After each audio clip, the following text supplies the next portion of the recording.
प्रश्नकर्ता का नाम अंकित नहीं किया गया। प्रश्न है, गुरुदेव आपका हृदय से बहुत बहुत धन्यवाद।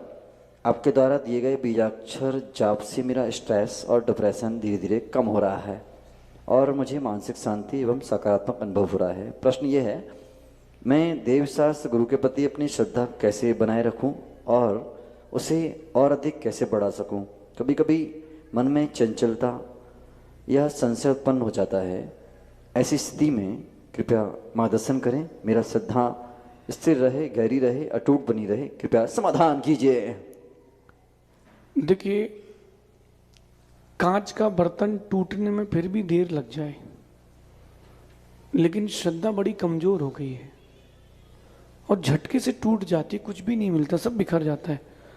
व्यक्ति को थोड़ी सी बात कुछ नेगेटिव समझ में आई और वो टूटा। मैं आप लोगों से बहुत गहरी बात कह रहा हूं, इनका प्रश्न बहुत अच्छा है। समंतभद्र स्वामी कहते हैं, सांबोवत तलवार में पानी चढ़ा होता है। देखा कभी आपने? एक लोहार तलवार को घिसता है, गरम करके पीटता है और उसमें धार देता है और धार दे करके सीधा उसको पानी में डालता, वो पानी उसमें तलवार में चढ़ जाता है। फिर तलवार टूट जाती है, वो जो पानी चढ़ा था ना वो निकलता नहीं है। श्रद्धा ऐसी होना चाहिए। और वो श्रद्धा तब टूटती है जब उम्मीदें हों या कोई काम नहीं बने। मेरा एक प्रश्न है आप लोगों से, आपका बर्तन जितना होगा सामने वाला उतना ही दे पाएगा ना? अगर कोई माँ एक दूध वाले के पास गई है कि 5 लीटर का दूध दे दो और 2 लीटर की कैन ली है, कहां से मिलेगा? 2 लीटर की कैन में 5 लीटर का दूध कहां से मिल जाएगा? वो मना कर देगा ना। ऐसे ही आप जो चाहते हो वो उतना ही मिलता जितना अपना बर्तन होता, अपनी पात्रता होती है। तो देवशास्त्र गुरु से मांगे नहीं, सिर्फ भक्ति करें। मैं आपको अपने जीवन का अनुभव बताऊं, मैं बहुत बार भगवान के द्वारे गया, पूजन की, अभिषेक की। ये भक्तांबर विधान जो आप लोग कर रहे हो, हमने 2000 दिन लगातार किया है। उस समय जब लोग मंदिर नहीं जाते थे बच्चे, तब मैं 2000 दिन लगातार किए। रोज शांति धारा करते थे, विधान करके आते थे।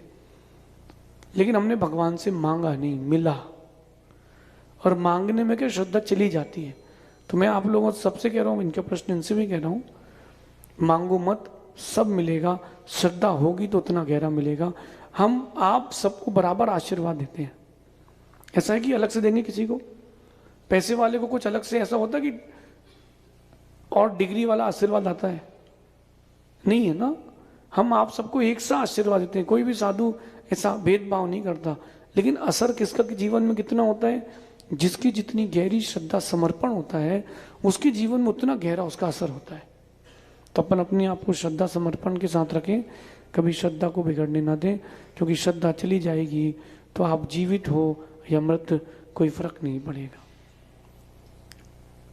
अशोक नगर से आरिका जैन।